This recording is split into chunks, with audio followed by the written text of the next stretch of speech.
I want you to take a second right now, wherever you happen to be listening to this, and just consciously look around your environment. Yeah, really take it in. Exactly. Just think about the actual physical space you are currently occupying. Are you sitting in a car? Are you standing on a train? Or, maybe you're grabbing a coffee at the local cafe. Right. Now, I want you to really isolate those tiny, seemingly insignificant words I just used. You are in a car. You are on a train. You are at the cafe. Those little prepositions. Yes, Yeah. exactly. We throw these words around constantly, I mean, literally thousands of times a week without giving them a single conscious thought. Oh, totally. We barely even notice them. Right. They are like this invisible mortar holding our daily conversations together. Mm-hmm. But the moment you actually stop and examine how we communicate our physical position in the universe, you realize that English spatial logic is surprisingly, almost aggressively complex. It is incredibly complex, and yet it's this invisible architecture that we all share. We navigate it entirely by instinct most of the time. I mean, we just take it for absolute granted that when we speak, everyone else instantly understands the exact geometry of where we are. Which, spoiler alert, they often don't. They really don't. But the reality is that the language we use to establish our position, our spatial coordinates in the real world, is loaded with a very rigid underlying framework. Like a secret code we don't know we're using. Exactly. Every time you choose between in, on, or at, your brain is performing this split-second geometrical analysis of your environment. You are making these subconscious declarations about volume, surface area, and geographical abstraction. Okay, let's unpack this. Because on the surface, doing a deep dive into prepositions sounds like we're about to read a middle school grammar textbook. It does sound a bit dry at first glance. Right. But when I actually went through our source material today, which is this fascinating resource called Spatial Precision Mastering Prepositions of Place, I realized this isn't just about grammar at all. No, not at all. This is literally about how our brains render the physical world. Our mission for this deep dive is to decode these three deceptively tricky prepositions: in, on, and at. The big three. The big three. We are going to figure out how these three tiny words completely dictate whether we are clearly understood by the people around us or whether our communication breaks down entirely and we end up hopelessly lost. And that breakdown is exactly what makes this topic so critical. What we're really talking about today is separating the abstract concept of a general area from the tangible reality of a physical location. Right, which sounds like an academic distinction. It does. But as the source material illustrates, mastering this specific difference is the line between seamless human connection and total agonizing frustration. Yeah, the frustration is so real. It is. When you misuse these spatial markers, you aren't just making a grammatical error. You are actually feeding someone corrupted navigational data. Corrupted navigational data. Wow, that is the perfect way to describe it. Yeah, it really captures the mechanics of the failure. It totally does. And that brings us to the core scenario outlined in our source material, which is just a brilliant case study in how quickly this goes wrong. Oh, yes, the park scenario. Yes, the source presents a situation involving two people, Bruce and Mia.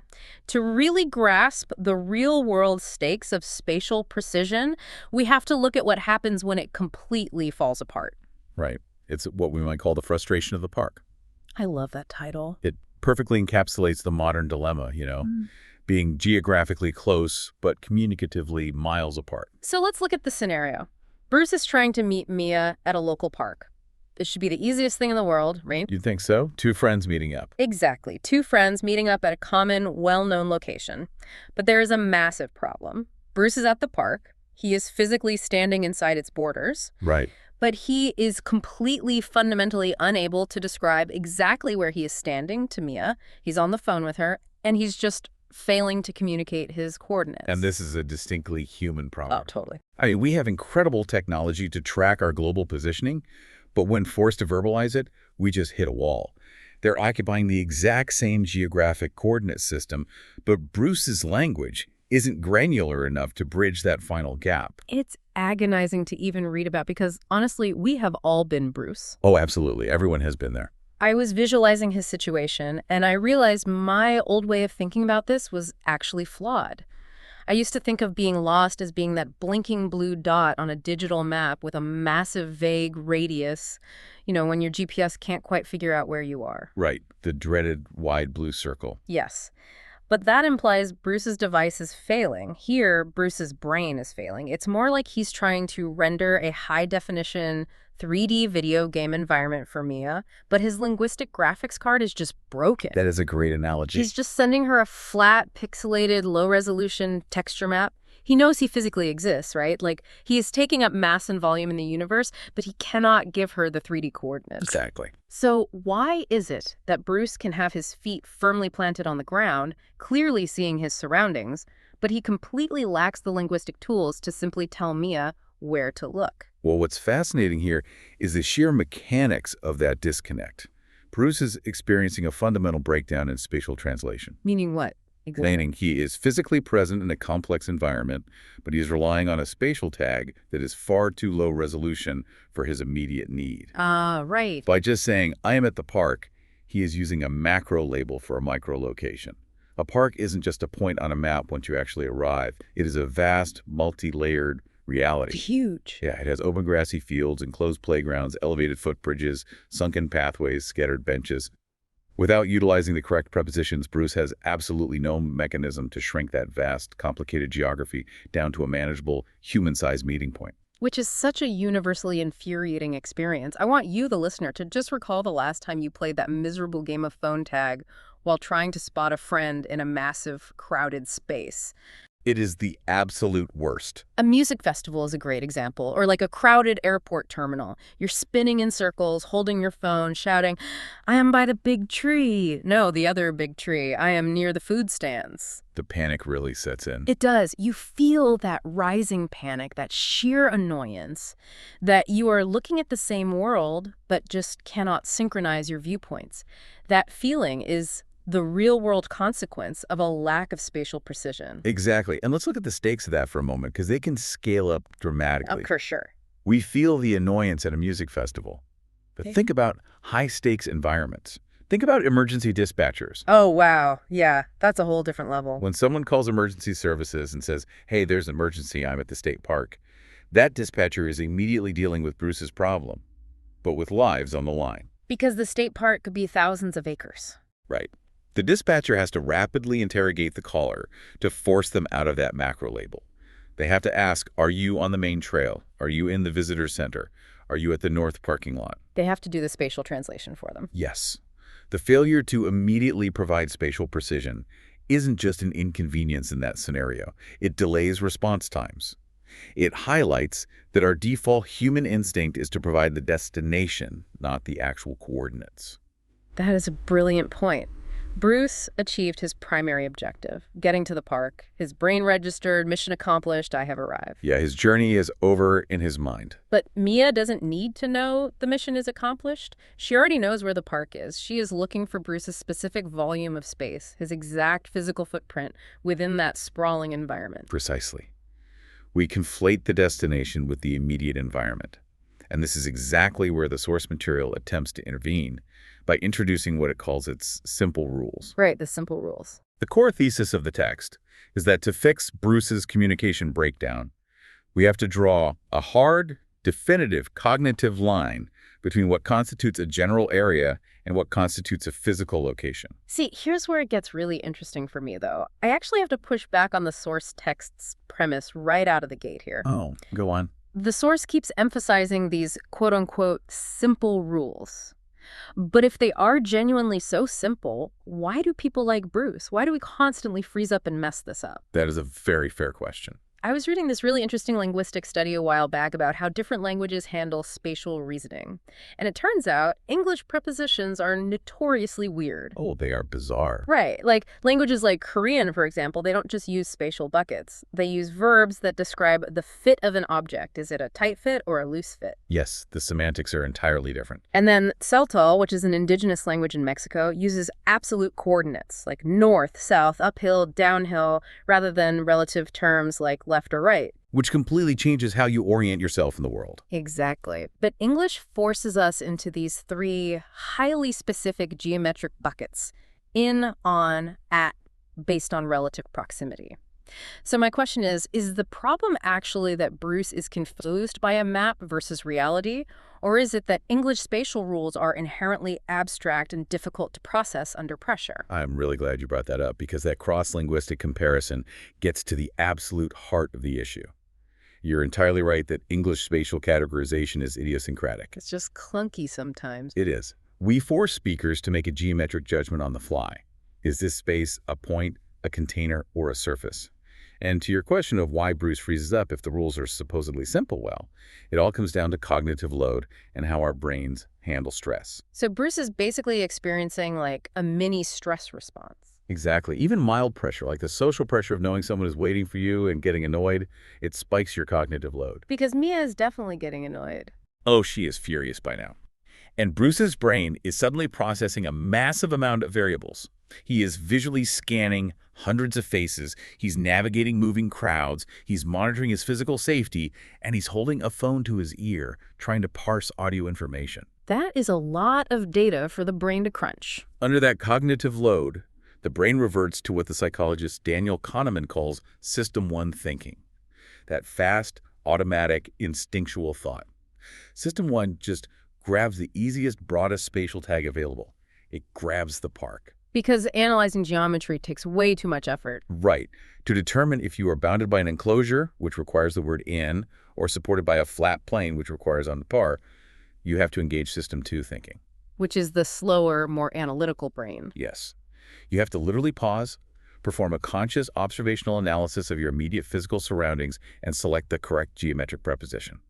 When we are stressed, distracted, or overloaded, we literally skip that analytical step. We just bypass it completely. We default to the general abstract area when what the other person desperately needs is the tactile physical reality. We get cognitively lazy. The big picture is just easier for the brain to grab onto than the micro details. But to rescue Bruce from Mia's impending wrath, we have to force his brain into that System 2 mode. We have to make him slow down. Yes, we have to make him look at the micro details and apply these 3 specific prepositions from the text at, in, and on, so he can finally translate his physical reality into accurate data. So let's run him through that exact framework.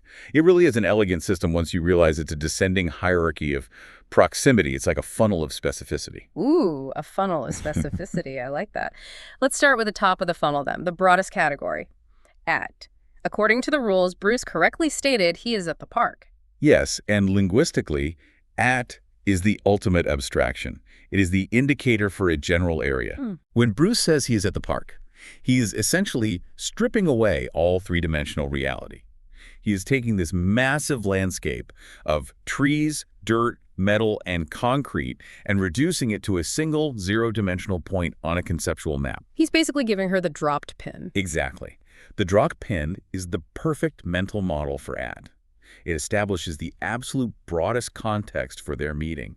It gets Mia to the general vicinity. Which is helpful, right? It is a necessary first step, absolutely. You can't find a micro-location if you don't know the macro-location. But it simply means I am somewhere within the gravitational pull of this landmark. It implies no specific physical interaction with the space. Okay, so at gets Mia out of her car and onto the edge of the park. She has arrived at the destination, but she still can't see him. No, the park is too big. Right. The dropped pin is no longer useful. Now we need to force Bruce's language to shrink the world down. Which brings us to the preposition in. The next level of the funnel. Exactly.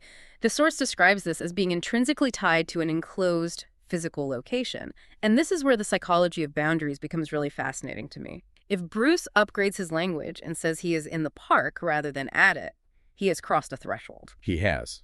It implies containment. It requires a three-dimensional volume. It means you are surrounded, enclosed, or enveloped by a physical location. But I want to challenge that definition of enclosed, though, because a park often doesn't have a roof or even like a continuous fence. If I'm standing in the middle of a massive 500-acre open field, I'm still in the park. How is that an enclosure? Well, if we connect this to the bigger picture of human perception, an enclosure doesn't have to be a sealed box. It doesn't require a ceiling and 4 solid walls. It doesn't. No. Human brains map boundaries based on incredibly subtle environmental cues. The edge of the grass meeting the concrete sidewalk acts as a psychological boundary. A line of trees acts as a perimeter. Oh, interesting. So it's more conceptual. Exactly. It implies that you are subject to the conditions of that specific environment. If it rains, You get wet in the park. You are within its sphere of influence. Okay, that makes sense. It's about being contained by the concept of the space as much as the physical walls. But let's shrink the funnel further, because being in a 500-acre park still leaves Mia wandering around aimlessly. True. It's better than at, but still too broad. Right. So what if Bruce stops panicking, looks around, and realizes he has wandered into a specific subsection? He looks down, he sees a rubberized safety surface, and he looks around and sees a 3-foot-high chain-link fence. He realizes he is now in the children's playground. Ah, now he's engaging System 2 thinking. Finally. He has recognized a distinct localized boundary within the macro location. The moment he crosses that little chain link threshold, he is physically and psychologically contained by a new, specific area. Right. By shifting his language from I am at the park to I am in the playground, Bruce has just performed a massive favor for Mia. He really has. He has mathematically eliminated 95% of the park's total square footage from her search grid. She no longer has to scan the baseball diamond or the duck pond. She knows exactly which boundary to navigate toward. I love visualizing this progression. To me, these 3 prepositions function exactly like camera angles in cinematography. Oh, I like that. Tell me more. It's the perfect analogy for how our brains focus attention, you know? Using at is your wide, sweeping helicopter drone shot. It establishes the overall setting. We are at the park. It gives you the context but no detail. Right. Then, using in is your medium shot. The director punches the camera in, and suddenly you see the immediate environment, the walls, the fences, the specific borders framing your subject. Bruce is in the playground. Okay. Yeah. But even with a medium shot, you might not know exactly what Bruce is doing. That's why we need the third and final preposition in the source material, on. And following your cinematic analogy perfectly, on represents the extreme close-up. It is the most granular level of spatial precision. Yes. The camera zooms right down to the soles of Bruce's shoes. Because linguistically, on is the surface indicator. It is entirely about the physics of support. Physics of support. Once Mia has arrived at the park and she is navigated so she's standing in the playground, she still needs to know exactly where to direct her line of sight. On tells her what specific tactile surface is currently supporting Bruce's mass against gravity. Is he standing on the grass? Is he sitting on a wooden bench? Is he awkwardly balancing on the edge of the plastic sandbox? Precisely. On requires a surface. It requires a line of physical contact. And this is where English spatial rules get famously quirky, which ties back to your earlier point about how strange our language can be. Oh, yeah. The weird exceptions. Exactly. Why do we say we're in a car, but on a bus? Or on a train? They're all enclosed vehicles. Oh, that is a great tangent, because according to the enclosure rule we just talked about, I am fully surrounded by metal and glass when I ride a bus. I should be in the bus. Why am I on it? This raises an important question about how our linguistic rules evolved alongside our technology. Wait, really? It's a historical thing. It is. The distinction usually comes down to the ability to walk along a platform. Historically, we traveled on the deck of a ship or on the back of a horse. When large public transport like trains and buses were invented, they retained that platform logic. You step onto a bus, and you can walk along its floorboard while it is in motion. You have a surface to navigate. Oh, wow. I never thought about it like that. Right. A car, however, is purely a container. You fold yourself into it, you cannot walk around, therefore you are in a car. It's a fascinating example of how the preposition on other is deeply tied to our physical economy over a surface. That is incredible. The language literally retains the history of human movement. So, applying this back to Bruce in the playground, maybe he's not just standing on the ground. Maybe he's standing on the little wooden footbridge that goes over the sandbox. If he communicates that, he has achieved perfect spatial precision. Look at the sequence. We go from the conceptual zero-dimensional point on a map down to the bounded three-dimensional enclosure in, and finally arrive at the specific tactile contact surface on. The extreme close-up. Yes. By intentionally stepping through that logical progression, Mia can pinpoint Bruce's exact location without a single moment of ambiguity. It's a complete shift from abstract to concrete. Mia, I am at the park, I am in the playground, and I am sitting on the green bench. Boom. End of the phone tag. End of the frustration. They meet up, they have a great afternoon, and Bruce's reputation as a reliable human being is saved. It's a flawless sequence, and I think it highlights the true underlying value of this source material.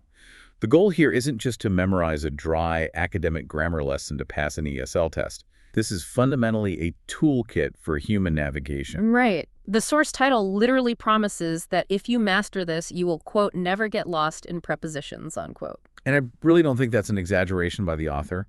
When you actively master the distinction between being in a bounded physical location, resting on a surface, or hovering in a general area, you take active, conscious control of your environment. You're no longer just floating in space. Exactly. Yeah. You stop being a passive, vague point on a digital map, and you become an intentional, precise communicator. You are doing the vital work of translating the messy, chaotic physical world into clean, structured data that another human brain can perfectly decode. So what does this all mean for the listener? I'm genuinely curious about the psychological impact of this. If a listener really internalizes these rules, like if they stop treating in, on, and at as interchangeable filler words, does it actually alter how they perceive their daily surroundings? Yes, the million-dollar question. Do they start walking down the street and noticing surfaces, thresholds, and boundaries more clearly? Does understanding grammar actually change physical perception? I would argue emphatically that yes, it does. There is a concept in linguistics related to what we discussed earlier, the idea that the language you speak shapes the way you think and perceive the world. Right, linguistic relativity. By forcing yourself to adhere to the strict rules of in, on, and at, you are actually requiring your brain to be more highly observant of your physical reality. Because you can't use the words right if you aren't looking at the room right. Exactly. We spend so much of our modern lives in a state of partial dissociation. I mean, we are staring at our phone screens, listening to podcasts, entirely oblivious to the geometry of the rooms we are walking through. Guilty as charged. We all are. But to use spatial precision, you have to anchor yourself. You have to ask, am I currently contained by four walls, or am I resting on an elevated plane? It forces you to be physically present. It's almost a form of linguistic mindfulness. Linguistic mindfulness, I really love that phrase. That brings to mind a neuroscientific study I read recently that completely reframed how I think about this. Oh, what was the study? Researchers were looking at how relying on GPS turn-by-turn navigation affects the brain, specifically the hippocampus, which is the area responsible for spatial memory and mapping. Oh, this is fascinating. Yeah, the study found that when people blindly follow a blue dot on a screen, the hippocampus essentially goes dormant. It stops building mental maps of the environment because it has outsourced that cognitive labor to the device. That is a brilliant connection and incredibly relevant to what we're talking about. We are outsourcing our spatial reasoning. Exactly. And I wonder if the exact same thing is happening to our language. We live in an era where we constantly rely on technology to communicate our location for us.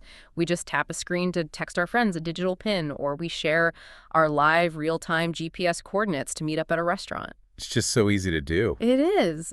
But are we, by outsourcing this descriptive task to our phones, slowly losing our mental ability to verbally describe our physical locations? Like, are our linguistic hippocampi atrophying? It's a highly probable theory. If you never have to practice the System 2 cognitive effort of shrinking a macro location down to a microsurface using in, on, and at, that communicative muscle will naturally weaken. You lose the vocabulary of presence. Which is a terrifying thought, Right. because if a massive solar flare knocks out the GPS satellites tomorrow, or even if your phone battery just dies, are we all going to revert to being Bruce at the park? Just wandering around massive public spaces, completely incapable of telling each other where our bodies actually are in the physical world. It highlights that verbal spatial precision isn't just an outdated skill. It's a foundational human necessity that we are letting slip away. And that is exactly why this deep dive felt so important to me. We have covered a massive amount of ground today, both literally and figuratively. We really have. Let's do a quick distillation of what we've unpacked. We started with an incredibly relatable, highly frustrating scenario.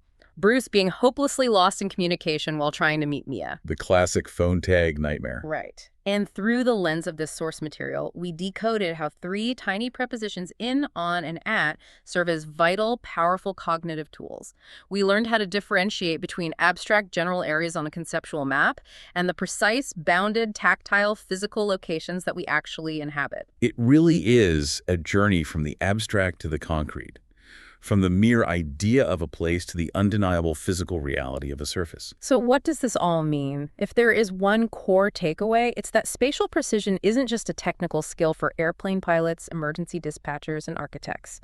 It is the ultimate everyday shortcut to effective human connection. Absolutely. The rules themselves, identifying a general area, recognizing a bounded enclosure, and feeling a contact surface, they are incredibly simple. But the application of those rules requires you to wake up, lift your head, and consciously observe the geometry of the world you are walking through. It requires absolute presence. Yeah. And in a world designed to distract us, being physically present enough to simply describe your location is a surprisingly powerful and rare skill. I couldn't agree more. So here's my direct challenge to you, the listener. The moment you finish this deep dive, I want you to look up from whatever you are doing and verbally describe your exact location using in, on, and at. Say it out loud. Yes, say it out loud to an empty room if you have to. Test your own spatial precision.